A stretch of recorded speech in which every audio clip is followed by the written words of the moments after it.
ഇന്നത്തെ മന്ത്രിസഭാ യോഗത്തിൽ സുപ്രധാനമായ ഒരു തീരുമാനമെടുത്തു. സംസ്ഥാന സർക്കാരിൻ്റെ ഇന്ദിര ഗ്യാരണ്ടി പദ്ധതിയുടെ ഭാഗമായി ആദ്യ മന്ത്രിസഭാ യോഗത്തിലെടുത്ത തീരുമാനം അനുസരിച്ച് ജൂൺ 15-ാം തീയതി മുതൽ പ്രായഭേദമന്യേ എല്ലാ സ്ത്രീകൾക്കും ട്രാൻസ്ജെൻഡർ വ്യക്തികൾക്കുമായി KSRTC ബസ്സിലെ ഓർഡിനറി സർവീസുകളിലെ ബസ്സുകളിൽ സൗജന്യ യാത്രാ സ്കീം ജൂൺ 15 മുതൽ നടപ്പിലാക്കുന്നതിന് അതിനുള്ള അംഗീകാരം നൽകാൻ വേണ്ടി തീരുമാനിച്ചു. ഇന്ദിരാ ഗ്യാരണ്ടിയിലുള്ള ഈ പദ്ധതി പ്രിയദർശിനി എന്ന പേരിലായിരിക്കും അറിയപ്പെടുന്നത്. വരുമാനം കണക്കാക്കിയിട്ടില്ല, പ്രായം കണക്കാക്കിയിട്ടില്ല, കണ്ടീഷൻസ് ഒന്നും ഇല്ലാതെ ആദ്യം ഓർഡിനറി ബസ് സർവീസിലാണ് ആദ്യഘട്ടത്തിൽ ഈ പദ്ധതി സൗജന്യ യാത്ര തീരുമാനിച്ചിരിക്കുന്നത്. ഇത് സർക്കാരിന് ഒരു മാസം 65-70 കോടിയോളം ബാധ്യത വരും. 800 കോടി രൂപയിലധികം ഒരു വർഷത്തിൽ KSRTCക്ക് അതിൻ്റെ വരുമാനക്കുറവ് വരും. ആ പണം സർക്കാർ KSRTCക്ക് നൽകും.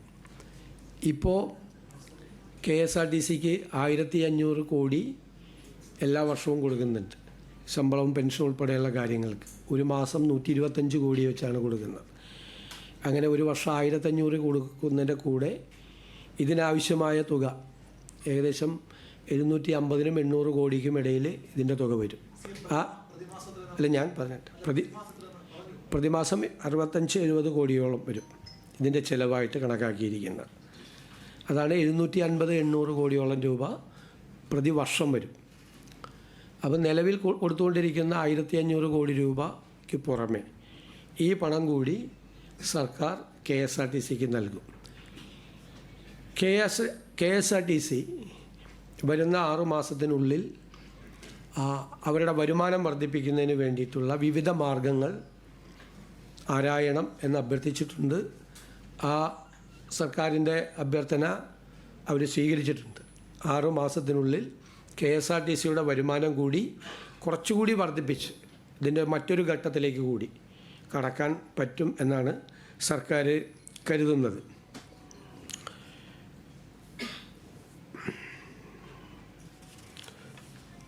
അതുപോലെ ഗവൺമെൻറ് ലീഡർമാരെ 40ഓളം പേരെ പുതിയതായി നിയമിച്ചിട്ടുണ്ട്. നേരത്തെ നിയമിച്ചത് കൂടാതെ അതിൽ special government leader, senior government leader എന്ന തസ്തികകളിലേക്കാണ് നിയമിച്ചിട്ടുള്ളത്. സ്റ്റേറ്റ് അറ്റോർണി ആയിട്ട് അനൂപ് നായരെ നിയമിച്ചു ഹൈക്കോടതിയിൽ. ഇത്തരം തീരുമാനങ്ങളാണ്, ഈ തീരുമാനങ്ങളെല്ലാമാണ് ഇന്നത്തെ മന്ത്രിസഭാ യോഗത്തിലെടുത്തത്.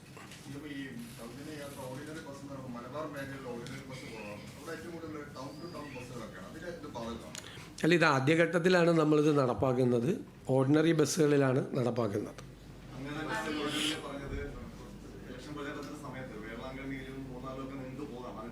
അല്ലല്ല, ഞാൻ പറഞ്ഞല്ലോ, കൃത്യമായിട്ട് പറഞ്ഞല്ലോ, ഇത് ആദ്യഘട്ടത്തിൽ ഇതാണ് നടപ്പാക്കുന്നത്.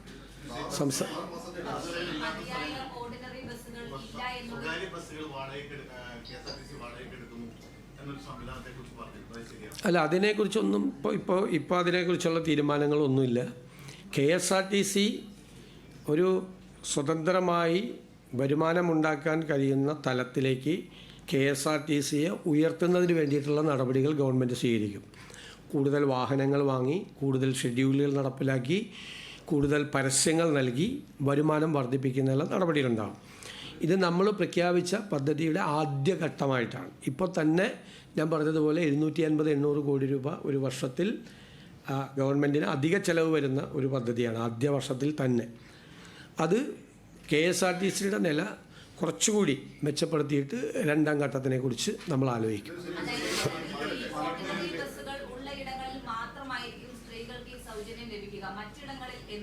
അല്ല, ഓർഡിനറി ബസ്സിലാണല്ലോ ഇപ്പോൾ സൗകര്യം കൊടുത്തിരിക്കുന്നത്. ഓർഡിനറി ബസ്സിൽ സൗജന്യം ഉണ്ടാവും.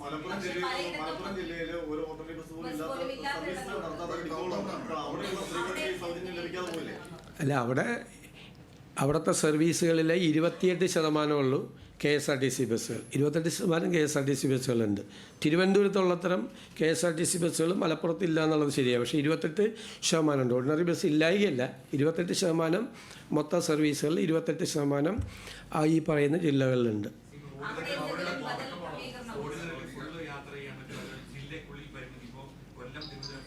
അല്ല, ഓർഡിനറി ബസ്സുകളിലേക്കാണ് കണ്ടീഷൻ ഇല്ലാതെ ഇപ്പോൾ അനുമതി കൊടുത്തിരിക്കുന്നത്.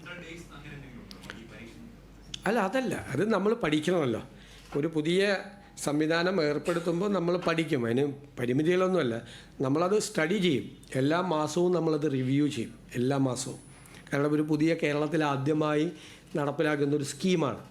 അപ്പോൾ അതിൻ്റെ എല്ലാ കാര്യങ്ങളും, ഇപ്പോൾ നിങ്ങൾ ചോദിച്ച മലബാറിലെ കാര്യങ്ങൾ ഉൾപ്പെടെ ആ കൂട്ടത്തിൽ നമ്മൾ സ്റ്റഡി ചെയ്യും. എന്നിട്ട് നമുക്ക് അതിൻ്റെ അകത്ത് എവിടെയാണ് കുറവ്, എന്താണ് കുറവ് എന്ന് മനസ്സിലാക്കി അതുകൂടി പരിഹരിക്കാനുള്ള ശ്രമം ഉണ്ടാവും. അല്ല, അത് ആലോചിക്കും നമ്മളത്. നമ്മൾ സ്റ്റഡി ചെയ്യട്ടെ, ഓരോ ജില്ലയിൽ നിന്നും എത്ര പേരാണ് ഒരു ദിവസം ഓർഡിനറി ബസ്സിൽ കയറുന്ന സ്ത്രീകളുടെ എണ്ണം എത്രയാണ്, ഒരു മാസം എത്ര വരും എന്ന് നമ്മൾക്കിപ്പോൾ ഉള്ളത് KSRTCയിലത്തെ നിലവിലത്തെ ഒരു സർവേ നടത്തിയിട്ടുള്ള കണക്കാണ്. ആ കണക്ക് പ്രകാരമാണ് നമുക്ക് ഇത്രയും 750-800 കോടി രൂപയുടെ ബാധ്യത നമുക്ക് വരുന്നത്. അപ്പോൾ അത് നമ്മൾ സ്റ്റഡി ചെയ്യുമ്പോൾ എവിടെയാണത് കുറവ്, എവിടെയാണ് ഒരു സ്ത്രീകൾക്ക് വേണ്ടി നമ്മൾ കൊടുക്കുന്ന ഒരു സ്കീമാണ്. അത് നമ്മൾ ആഗ്രഹിച്ചതുപോലെ തന്നെ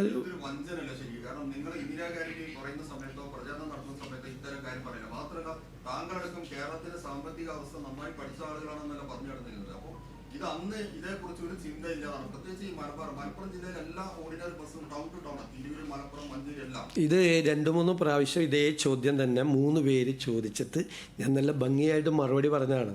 അത് പഠിച്ച് അതിനുള്ള ഓൾട്ടർനേറ്റീവ് സംവിധാനം ഏർപ്പെടുത്തുന്നു.